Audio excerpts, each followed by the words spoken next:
सम्मानित मित्रों, कमेंट करने की जल्दी मत कीजिए।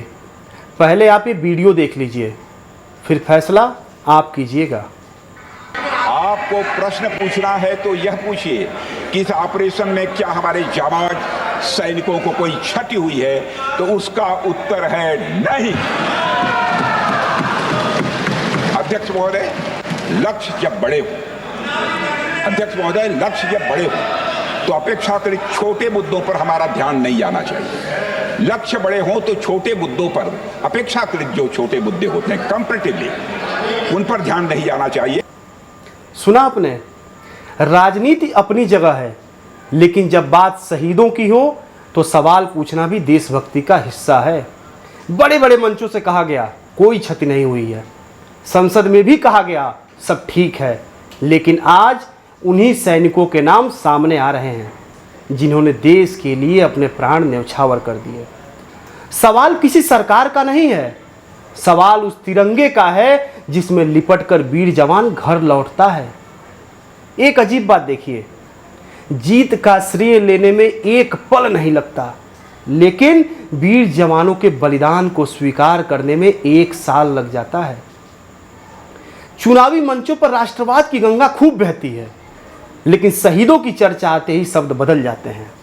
क्या शहीदों का बलिदान भी प्रेस कॉन्फ्रेंस और चुनावी कैलेंडर देखकर स्वीकार किया जाएगा? देशभक्ति का अर्थ केवल भारत माता की जय बोल देना नहीं है। देशभक्ति का अर्थ है जिस जवान ने अपनी जान दी, उसके बलिदान को बिना डर, बिना संकोच और बिना किसी राजनीतिक गणित के पूरे देश के सामने स्वीकार करना। जिस मां ने अपना बेटा खोया, उसे भाषण नहीं सम्मान चाहिए। जिस पत्नी ने अपना सुहाग खोया, उसे प्रचार नहीं सच चाहिए। जिस बच्चे ने अपने पिता को खोया, उसे नारे नहीं ईमानदारी चाहिए। याद रखिएगा, शहीदों के नाम छिपाने से इतिहास नहीं बदलता। सच को देर तक दबाया जरूर जा सकता है, मिटाया नहीं जा सकता। सत्ता की सबसे बड़ी हार तब होती है जब उसे अपने ही सैनिकों के बलिदान को स्वीकार करने में देर लगे। कभी इस देश में एक नेता हुआ करते थे, अटल बिहारी वाजपेयी जी।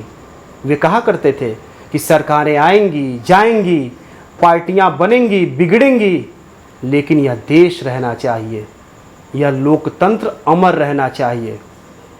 आज लगता है कि उसी लोकतंत्र की सबसे बड़ी परीक्षा संसद के भीतर हो रही है। अटल जी की राजनीति में व्यक्तिगत विरोधी दुश्मन नहीं होते थे, सच बोझ नहीं होता था, और संसद सिर्फ तालियां बजाने की जगह भी नहीं होती थी, यह जवाब देने की जगह होती थी। आज हालत यह है कि पहले बयान आता है, फिर उसका अर्थ बताया जाता है, फिर उसका संदर्भ समझाया जाता है, और अंत में जनता से कहा जाता है आपने गलत समझ लिया। वाह रे आज की राजनीति। अब झूठ भी एकदम आधुनिक हो गया है। सत्ता का अहंकार शायद यह भूल गया है कि जनता की याददाश्त उतनी भी कमजोर नहीं जितनी समझ ली गई है। देश के जवान सीमा पर अपनी जान देकर तिरंगे की लाज बचाते हैं, कम से कम उनकी शहादत पर तो राजनीति का पर्दा मत डालिए। शहीद किसी पार्टी की संपत्ति नहीं होते, वे भारत माता की अमर संतान हैं। उनका सम्मान राजनीति से ऊपर है। जय हिंद।